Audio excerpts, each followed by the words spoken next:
Welcome to Facts TV News, where everything is true. 6 arrested, 4 firearms seized in Westmoreland. Police in Westmoreland arrested 6 people and seized 4 firearms in 3 separate incidents across the parish between Friday evening and Saturday afternoon. In the first incident, the police arrested and charged 23-year-old Akeem Clark, a welder of Hudson Street in Savannah, Lamar, after a Kettle 9mm pistol and a magazine containing 10 9mm rounds was seized during a police and military operation. Reports from the police are that about 8 p.m. on Friday, the team stopped and searched Clark and a 16-year-old male who were both walking along Hudson Street. Clark was charged with illegal possession of a firearm and ammunition, while the juvenile was taken into custody with the aim of calling his parents and providing a warning.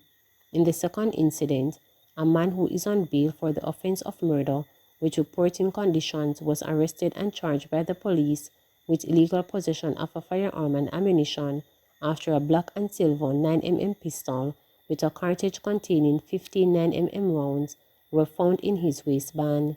Police report that around 3 p.m. on Saturday, a joint police-military patrol stopped and searched the accused, 21-year-old Garth Spence of a Westmoreland address, and another man who were walking along Darling Street in Savannah, Lamar.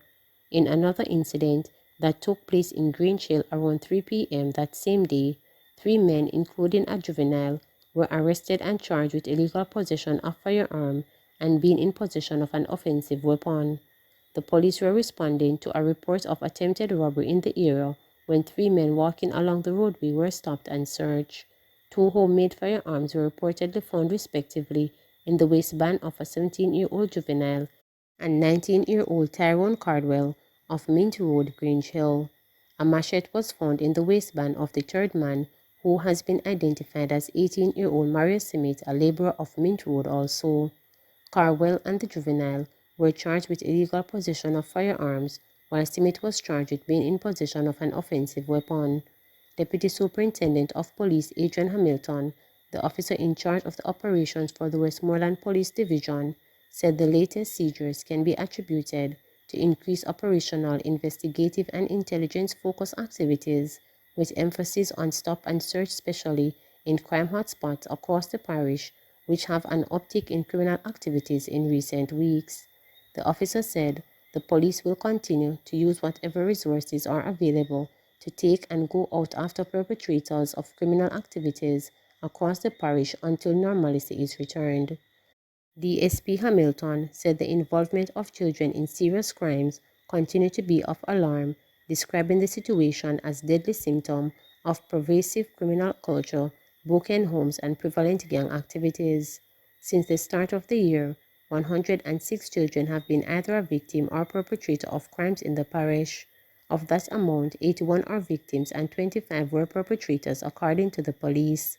Since the start of the year, the police have enjoyed a significant increase in firearms and ammunition recovery. We have seized 31 firearms and 298 rounds of ammunition, which represent an increase of 12% and 76% respectively when compared to the same period in 2020, stated DSP Hamilton. I want to commend the hard-working police officers within the division who continue to give their best, even in challenging circumstances, as we put towards our vision of delivering a highly professional service that is trusted by all the people, he said. Bloggers slam outrageous cartel suggestion for Vax campaign. Talk show host Vernon Darby is among those who are strongly opposed to incarcerated dancehall star Vybz Kartel, renamed Adidja Palmer, being used as part of the country's vaccination campaign to get more Jamaicans inoculated against COVID-19. Prime Minister Andrew Holness raised eyebrows on Friday when responding to questions from journalists, suggesting that there could be a possibility because of Carter's influence despite him being already locked up for a decade. He has been sentenced to life for the murder of Clive Vizard Williams and must serve more than 32 years before becoming eligible for parole. Some persons have expressed that with Carter's case moving to the UK Privy Council, he has not shown remorse and is not yet rehabilitated. The Prime Minister's comments are in line with views reportedly expressed by Minister of Health and Wellness, Dr. Christopher Tufton, and his opposition counterpart, Dr. Maurice Guy, who are said to have indicated support for a cartel being used to spread the pro-vaccination message. Darby, in his popular blog, Bart the Terp, got a range of feedback from followers. The talk show host published a letter purported for one of his followers in response to a report that Holness was not ruling out using the self-proclaimed world boss in the vaccination campaign. Said the letter in part, the fact that Andrew Holness would be ambivalent to respond to such a recommendation to use Cartel as a Vax ambassador is outrageous. Cartel may be one of the most influential figures in the country's entertainment industry, but he's not the only one.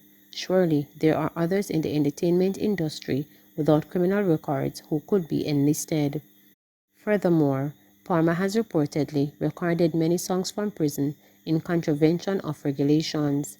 This smacks of glorification of criminality. Our vaccination ambassadors should be people who are worthy of emulation. We are relying on our leaders to exhibit good judgment in matters such as these, said the letter. Another person in response to the blog made the case for an artist who had a positive image being used in the campaign. No wonder that all our dedicated musicians have to struggle at our own. How about a young clean artist like me, Chronix? The person stated. Another person added, the thought of using a convicted murderer for any national program, to say the least, is sickening. This will send a longer-term message to youth aspiring to gangsterism and creating duppies out of them. Crime along with COVID-19 is a twin pandemic, and no considering to use the perpetrators of the murder pandemic to solve the COVID-19 pandemic is program madness. Okay, let's work with the madness. Put a team together with Tisha Miller, Black Man, Ninja Man, Tommy Lee, and others in Chris Hotels, then borrow duties from the Americans as president of this Whitcraft twin pandemic attack program would probably get result with bro God. All who want to get vax, it's clam clam clam, we're on the way to our place, said another Andrew Mosley Kinghead. In the meantime, Darby said he has personally asked the health minister whether there was any consideration to use a convicted murderer in the COVID-19 vaccine campaign, and he, Tufton, had said no. Fridays and Saturdays, most deadly days for road users. Fridays and Saturdays are the two worst days for motorists and other road users, as statistics show that the majority of the 337 persons who have perished in motor vehicle crashes since the start of the year were killed on those days. Saturday lead the way, but only just with 59 fatalities from 56 fatal crashes. It is followed closely by Friday with 58 fatalities from 51 fatal crashes. The statistics are provided by the Road Safety Unit, RSU, which is located in the Ministry of Transport and Mining. The statistics noted that motor vehicle crashes and fatalities are fairly evenly spread over the other 5 days. Thursday have recorded 46 road deaths from 42 fatal crashes, while Monday and Sunday have identical numbers of 36 fatal crashes and 44 deaths each since January 1. Wednesday have also recorded 44 deaths, but from 39 crashes. The day of the week that is deemed most safe for road users, but by merely risker, is Tuesday, having recorded 42 fatalities, but from 39 crashes. In the meantime, in terms of month, May has been the most deadly for road users so far, with 50 deaths from 46 crashes.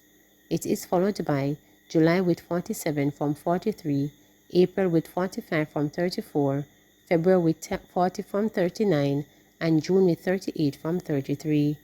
The month with the least number of road fatalities is September with 20 from 18 crashes, although there are still 11 days left in the month. In terms of a completed month, both January and August have each recorded 31 fatalities, tying for the lowest. January recorded 27 fatal crashes, while August had 24. Kingston Craft Market vendors call for Port Royal foreigners.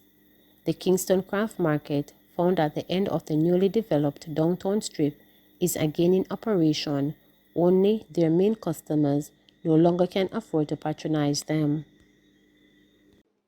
Craft markets, the place where Jamaica's culture is manifested into various artifacts and usually thrives off foreigners who desire to bring a piece of Jamaica home. However, the craft market in downtown Kingston is different, with their customers mostly being locals. However, after being closed for 1.5 years due to the pandemic, the locals' spending power has drastically reduced. Over the years, it's always been locals because tourists don't really come here as such. All these years we're here, once in a while you actually find a Juta bus come down, but we really don't get tourists of such. Junior Williams, Vice President of the Kingston Craft Market Vendors Association, says he's appealing to the Minister of Tourism and the Tourist Board to look into bringing some of these cruise ships to the Port Royal dock to boost their business. I was thinking about Port Royal and wondering if they're going to divert some of the ships that's coming to Jamaica and send them to Port Royal so we could get some of those passengers can come here. Hoping now, but nothing is happening.